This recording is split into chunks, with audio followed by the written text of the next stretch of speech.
Allah itu kan menciptakan manusia, perintahnya kan supaya menemukan Allah kembali, gitu ya. Tauhid itu artinya Anda menyatukan diri kembali kepada sumbernya. Nah, saat durunge tutuk kuno iku engko lak ana jenenge identitas, ana sing jenenge jati diri.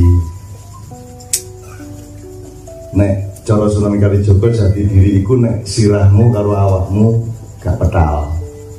Lane lambangnya orang-orang ya. Orang-orang kena bendo, bugel gulune disambung meneh nganggo kayu tatal, hidup kembali. Artinya hidup itu adalah ketika pikiran dan hatimu bekerja sama dalam harmoni nilai yang menyelamatkan hidupmu. Ketika akeh wong atine karo pikirane bentrok, dan itu sumber penyakit nomor 1, maka 50 tahun terakhir ini penyakit manusia di muka bumi bertambah luar biasa karena ndase karo awake gak menyatu, dodone karo sirahe gak menyatu, atine karo pikirane gak menyatu. Bahkan ada peradaban ndas tok, ono peradaban ati tok, ono meneh peradaban weteng tok, ono meneh peradaban isore weteng tok. Nah, manusia yang menemukan Tuhannya kembali adalah manusia yang nek jare wong Indonesia yang seutuhnya.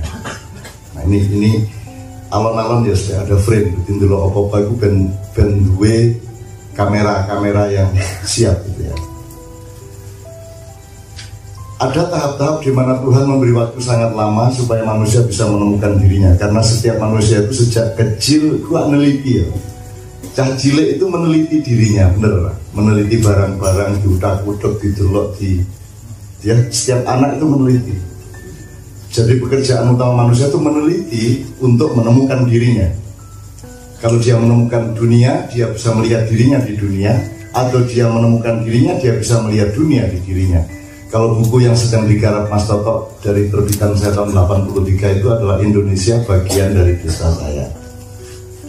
Ada konteks di mana desa saya adalah bagian dari Indonesia, tapi buku saya berjudul Indonesia bagian dari desa saya. Ini nek orang dengan cara berpikir dianggap mayaworo. Kalau pengertiannya geografis, desa saya bagian dari Indonesia. Tapi kalau pengertiannya nilai, bisa sangat terbalik. Misalnya begitu arek cilik di omahku, di desaku mulai ndelok TV, maka TV itu kan bukan desanya, TV itu kan Indonesia. Jadi TV menjadi bagian dari kehidupan desa saya yang mewakili Indonesia. Jadi Indonesia datang ke desa kita itu bisa menguntungkan, bisa merugikan, bisa membangun, bisa merusak. Nah, itu yang saya maksud ya. Begitu ono Kentucky Fried Chicken, junk food Amerika masuk desa saya, berarti Indonesia adalah bagian yang merebut bagian yang tradisional dari desa saya. Apa ya maksudnya ya? Nah, saya kembalikan ke penelitian supaya tidak panjang-panjang.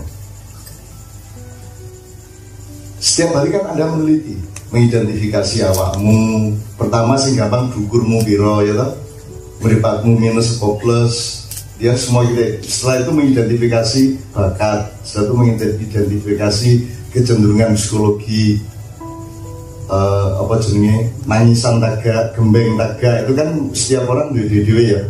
Muring-muringan taga, ini termasuk orang yang mudah marah, mudah memaafkan, atau mudah marah, sukar memaafkan, sukar marah, mudah memaafkan, atau sukar marah, sukar memaafkan, atau mudah marah, tidak bisa memaafkan. Sing ada itu gampang nesu gak bisa nyepuro blas. Nah, itu kan kita identifikasi. Nah, sekarang teman-teman sekalian, ada minimum Anda harus lulus mencari jati diri individu Anda, minimum. Tapi Anda punya tugas besar untuk menemukan jati diri bangsa Anda. Dan sekarang ini saat yang tidak bisa ditunda lagi. Anda harus meluangkan energi dan prosentase hidup Anda untuk ikut nyengkuyung bagaimana Indonesia Nusantara tadi menemukan dirinya. Siji, wong Indonesia ini gak ngerti sejarahnya. Nek diawali misalnya orang Jawa hidup mulai abad berapa, gak masih tuh. Ya apa katanya? Terus ngomong Garuda, enggak karuan bedet ta, gagak ta, emprit, cipret. Terus kita yakin kita Garuda. Apa sebabnya kita tidak pernah menemukan sejarah kita? Karena kita tidak percaya kepada alat kita sendiri dalam melihat sejarah. Karena kita lebih percaya kepada Belanda pada waktu itu. Jadi kabeh sing gak lulus di tanda tangannya Londo dianggap gak nyoto. Misalnya babat tanah Jawi itu tidak diakui dalam metodologi sejarah akademis. Jadi wong Jawa dhewe meniadakan dirinya. Jadi maka kita tidak mengerti. Maka Indonesia ini sebelum meneliti dirinya ini siapa, tetap saja tidak punya landasan untuk bangkit, untuk maju ke depan. Misalnya wong Jawa karo Mesir kuno kowe endi? Karo kira-kira zaman kerajaan Roma sekian abad sebelum Rasulullah ya, bahkan mungkin 10 abad sebelum Rasulullah sudah ada Roma. Karo Jawa kowe endi? Karo ya apa terusan? Jawa karo Melayu bedane apa? Ora ngerti. Mulai ana Jawa, ana Sunda, ana Madura iki abad pira ora ngerti. Terus piye terusan? Terus nanti ngomong etnik, padahal tidak mengerti asal usulnya. Ini yang gampang loh ini. Ini masih sangat gampang. Wes gini wes. Kalau kita tidak mengerti sejarah kita gini aja. Yang penting kita menilai beberapa puluh tahun aja, kemudian kedepannya kira-kira gimana. Untuk hidup itu, di Amerika ada istilah rich and famous, sugih tur konda, ya. Apa meneh? Sing delokno. Kowe pengen apa wae? Sugih, apa meneh? Konda, apa meneh? Kuwasa, apa meneh? Diwasa, mateng, ya ra? Mosok wong ora mateng. Mosok usianya 50 tahun, usia fisiknya 50 tahun, usia hatinya 25 tahun, usia rohaninya 3 tahun lah, cilok kata gue. Wis jadi presiden 8 tahun, tapi usia psikologisnya masih 21 tahun, kan celaka kita.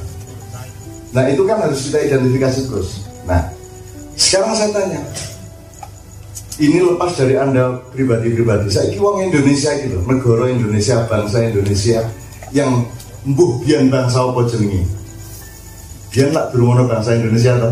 Ning wis ana wonge, wis ana kabudayane, ana kaya Jakarta, ana Pakubuwono, ana biyen Mataram, ana Singosari sak diturute lah. Tapi pokoknya Indonesia adalah anak bungsu dari kehidupan panjang bangsa kita. Ojo diarani Indonesia itu induknya loh ya. Indonesia itu kan arek boncet kan, arek nom dewi. Sekarang saya tanya, di antara tadi Pak Mus, sugih tercapai enggak Indonesia? Tercapai? Sugih tercapai? Kan dicolong, sih dicolong berapa persen? Berapa? 70%. Dia nek barangmu dicolong 70% terus gue nyanyi sugih.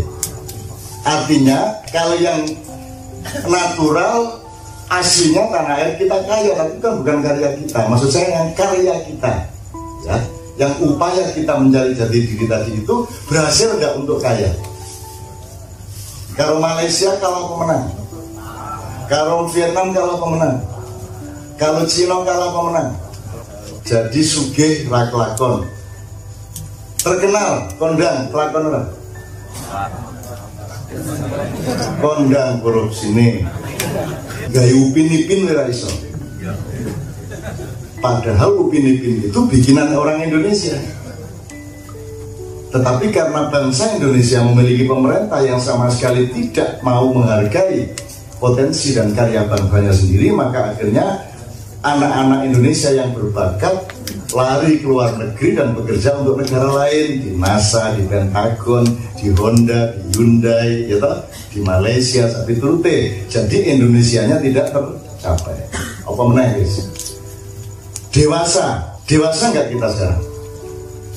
Apa sih tanda gini? Nek tawur itu sama dewasa berbanding lurus atau berbanding terbalik? Berbanding terbalik. Ada tawur sebanyak di negara kita? Tawur SMA, SMP, mahasiswa, kampung, suku, supporter, podo-podo PSIM ini lho, tahu? Podo-podo Aremani, podo-podo Persebaya ini lho, tahu? Apa sebabnya? Karena presidennya sendiri tawur melawan dirinya sendiri, melawan ketua partai Demokratnya, jadi tawur. Jadi kalau ada anak SMA tawur itu sangat wajar karena memang keteladanan dari atas adalah tradisi tawur. Cuman ada modus yang berbeda. Tawurannya cah SMA beda kalau tawurannya DPR, beda kalau tawurannya parpol, beda kalau tawurannya media massa. Tapi kan salah satu sifat orang tawur adalah menginginkan musuhnya menderita dan hancur, betul? Sekarang saya tanya, Golkar ingin Demokrat hancur atau ingin jaya? Berarti potensinya tawur.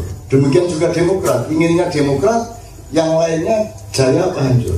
Hancur. Kita semua saling menginginkan teman kita hancur di Indonesia. Apa saja? Sunni menginginkan Syiah hancur.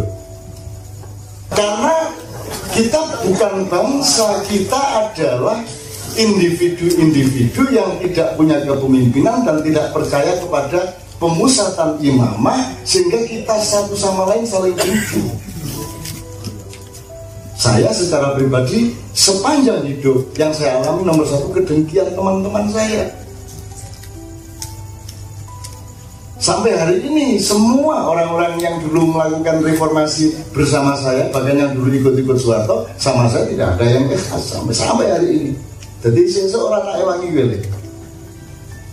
Sesuk aku hundo nek cara Jepange hundo ora ciko, nek ciko iki kacang ora. Kuwi ciko, nek hundo iki mati poret. Ngono hundo. Aku mau kaya wingi meneh. Sesuk tak ewangi apa ora tak ewangi ukurane urip mati. Ora reformasi ora reformasi ora. Kerajaan apa negara iki masalah cilik. Tadi ada yang bilang Cak Nun nanti demokrasi jane ya ora ngono kuwi. Ya ora nanti demokrasi dia.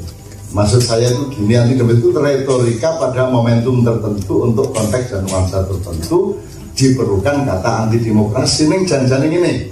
Anda tidak setuju kerajaan karena apa biasanya para aktivis? Otoriter, oke. Otoriter, kerajaan otoriter. Otoriter itu bagaimana menjelaskannya? Diktator ya. Diktator itu kalau penjelasan sementara yang saya ingat, satu situasi di mana rakyat tidak punya daya tawar dan daya kontrol, betul? Oke, jadi rajane kuoso, rakyatnya ra iso apa-apa. Aku saiki takon, sebutkan satu soal di Indonesia yang hari ini rakyat punya daya tawar. Sebutkan, di bidang apa yang rakyat punya daya tawar dan daya kontrol hari ini?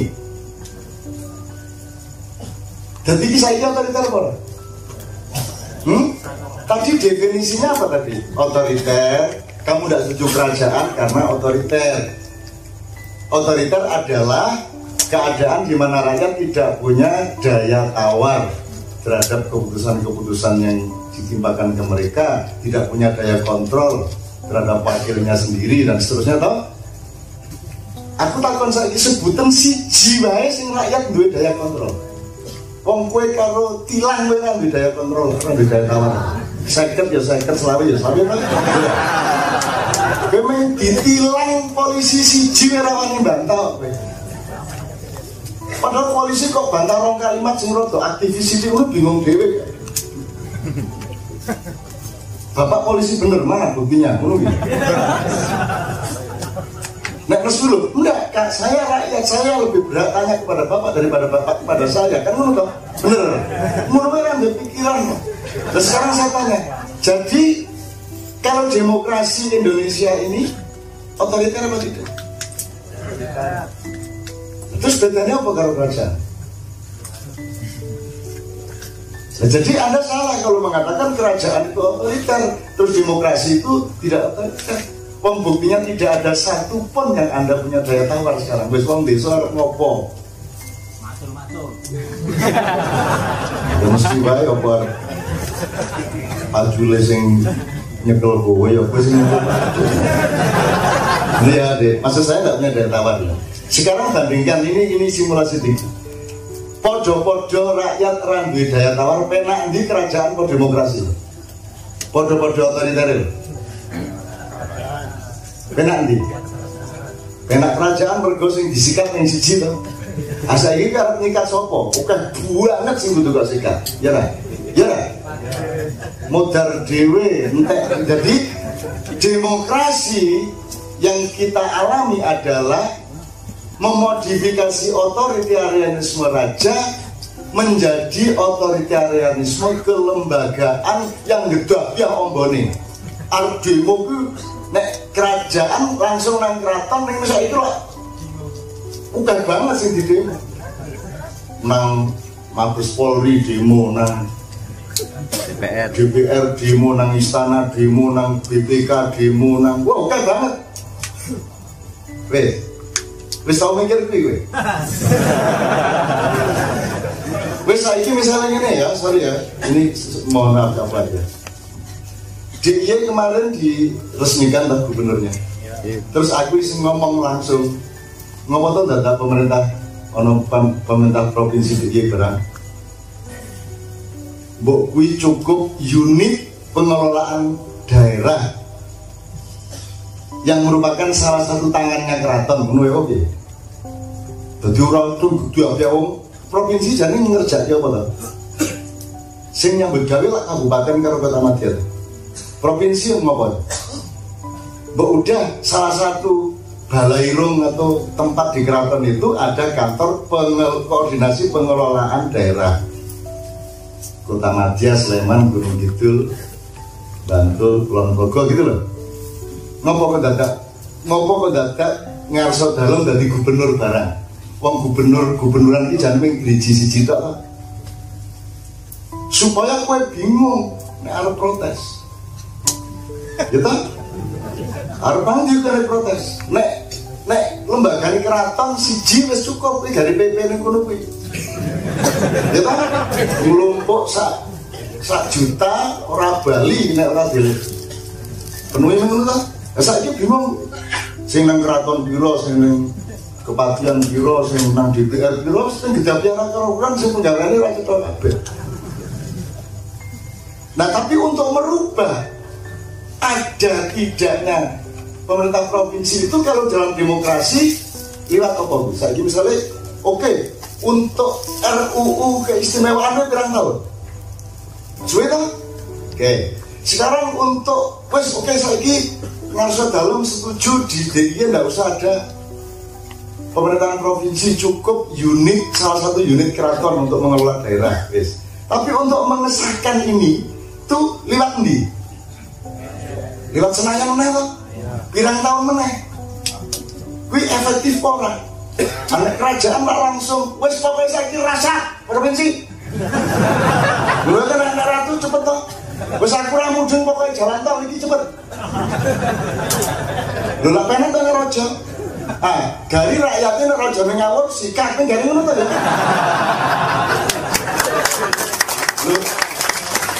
Jadi ini negara berlaga.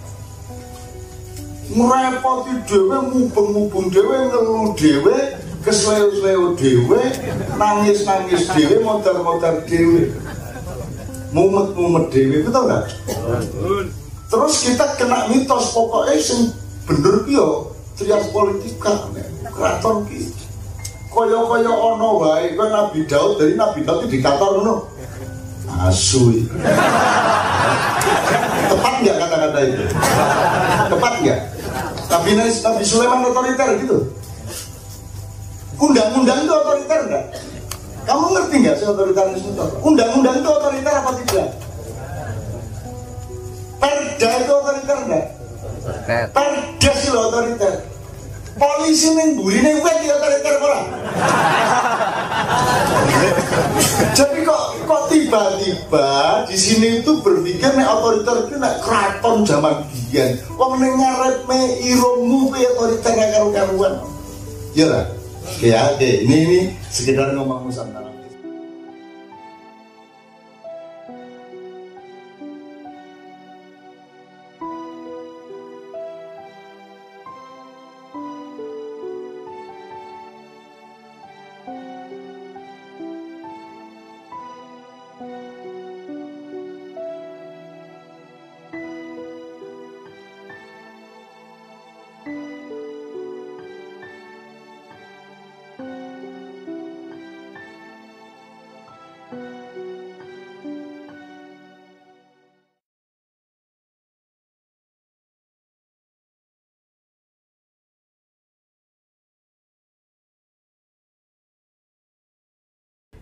Assalamualaikum, selamat datang di Pewaling Ma'iyah.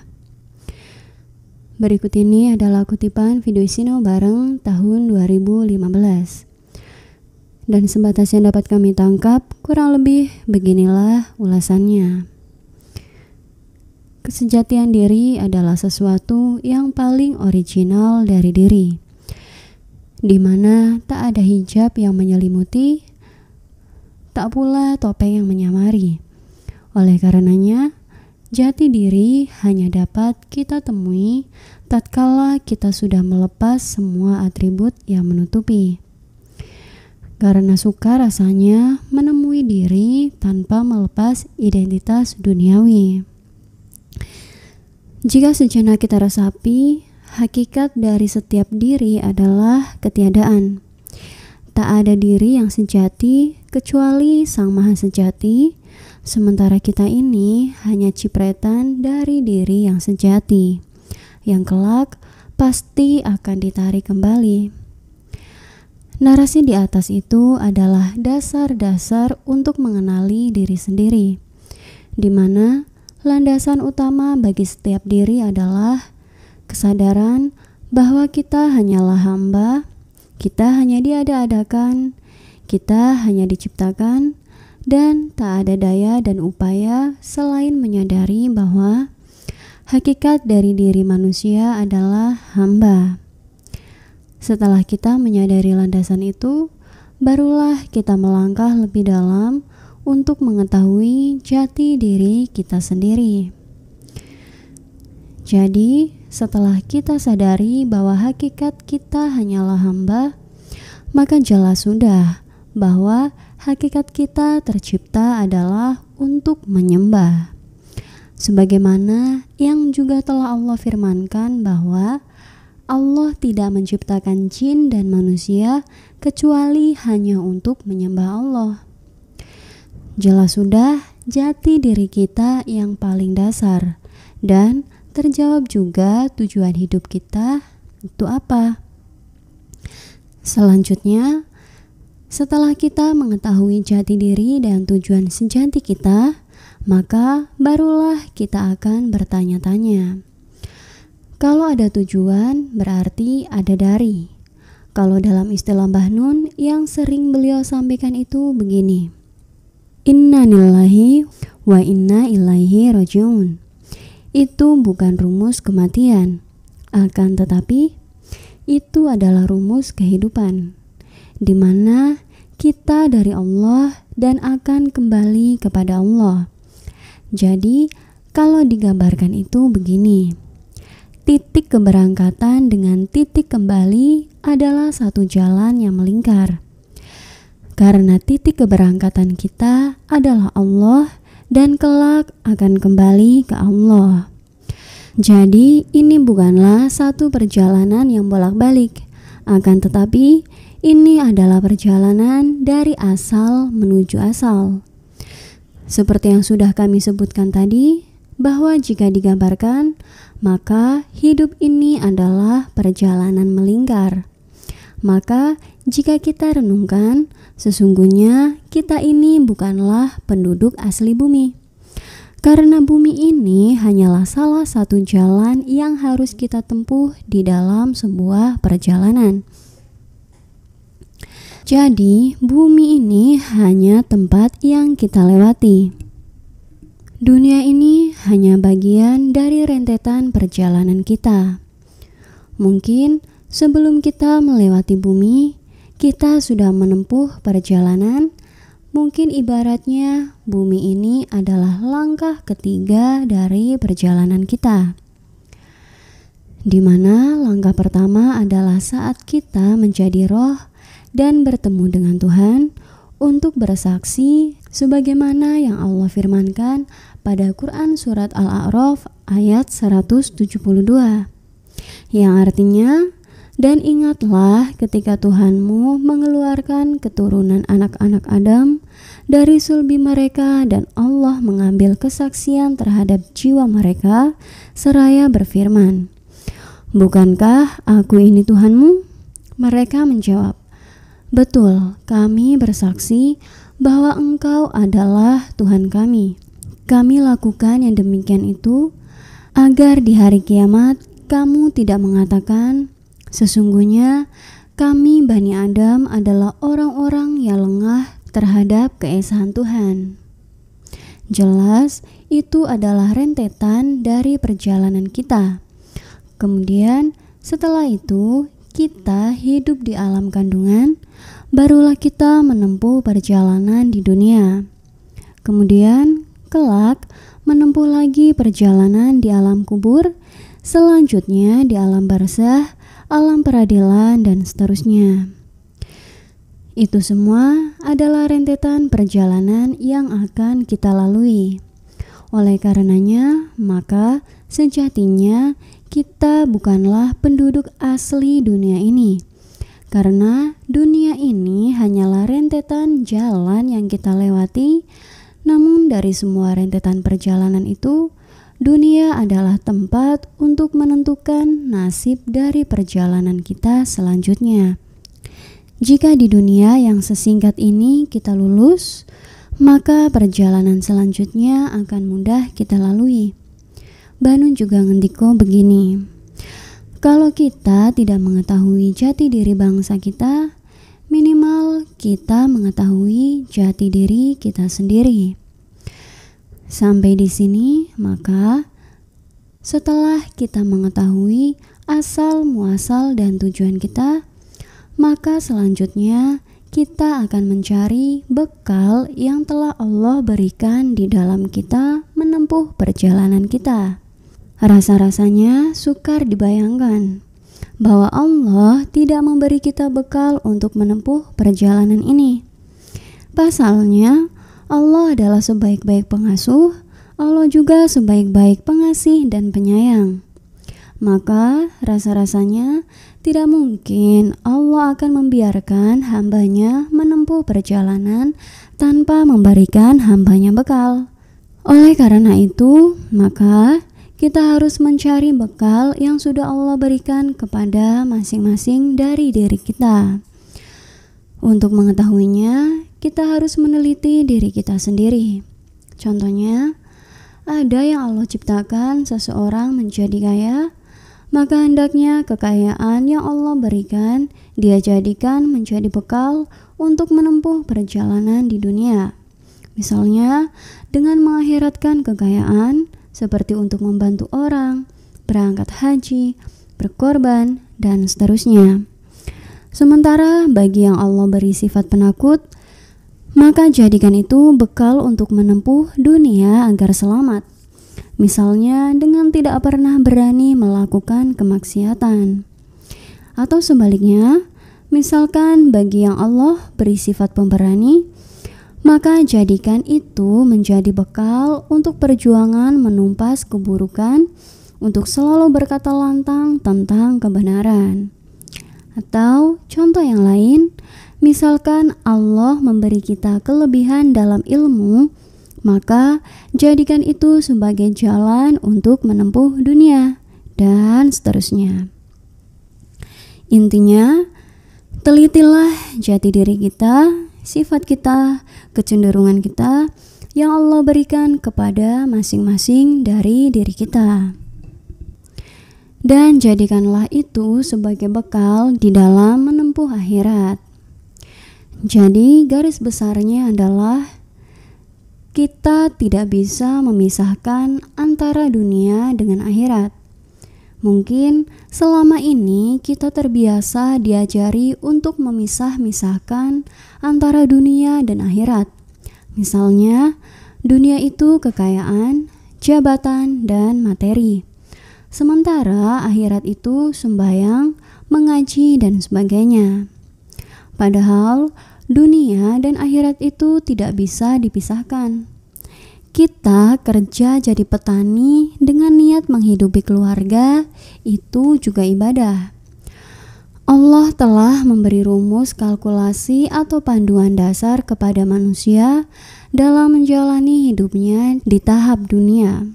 Hal ini sebagaimana disebutkan dalam Al-Quran surah Al-Qasas ayat 77 yang artinya, Dan carilah pada apa yang telah dianugerahkan Allah kepadamu, kebahagiaan negeri akhirat, dan janganlah kamu melupakan bahagiamu dari kenikmatan duniawi. Jadi, barang siapa yang mencari dunia, dia akan mendapatkan sedikit bagian dari dunia. Tapi kalau dia mencari akhirat, mencari Allah, dia akan mendapat akhirat dan mendapatkan yang banyak dari dunia. Maka kiranya kita jangan salah kalkulasi. Jangan memprimerkan yang sekunder, jangan mensekunderkan yang primer. Jangan mengkakikan kepala, jangan mengkepalakan kaki. Gampangnya begitu. Carilah dimensi akhirat, tujuan akhir di dalam atau pada apapun yang Allah berikan kepada kita. Dikasih duit, dicari akhiratnya. Dikasih istri atau suami, dicari akhiratnya. Dikasih pekerjaan, dicari akhiratnya. Jadi, yang harus diprimerkan itu pencarian akhiratnya itu. Kita jangan seperti nasihat orang tua modern yang seringkali terbalik. Nak, bekerjalah yang giat, carilah hidup yang enak, jadi orang asal jangan lupa sholat. Jadi akhirat itu sekedar jangan lupa. Padahal perintah Allah adalah jangan lupa pada nasibmu di dunia, tapi yang kita cari adalah akhirat. Alasan manusia tidak percaya diri untuk melakukan perintah Allah adalah karena manusia itu salah hitung. Hal yang dipikirnya adalah kalau mencari Allah, ridho Allah atau akhirat akan rugi secara dunia. Banyak manusia memperbandingkan dunia dan akhirat. Kalau kita mencari akhirat, kita rugi dunia. Kalau kita mencari dunia, rugi akhirat. Padahal dunia adalah bagian dari perjalanan menuju akhirat. Jadi, kalau kita mencari akhirat, kita bukan hanya tidak rugi dunia, tapi dapat tambahan dunia. Karena itu, kalkulasi yang semestinya tentang dunia dan akhirat. Oke dulur-dulur, sampai di sini dulu ya ulasan atau pointernya. Sebenarnya masih ada begitu banyak hal yang dapat kita pelajari bersama dari kutipan Sinau Bareng pada video ini. Ulasan, pointer atau rangkuman yang kami ungkapkan itu hanya sedikit gambaran saja. Dan semua yang kami ungkapkan itu bukanlah sebuah kebenaran. Hanya saja semoga dapat sedikit menambah referensi. Mohon maaf atas semua kelemahan sudut pandang kami. Matur suwun dan sehat selalu saudaraku. Wassalamualaikum.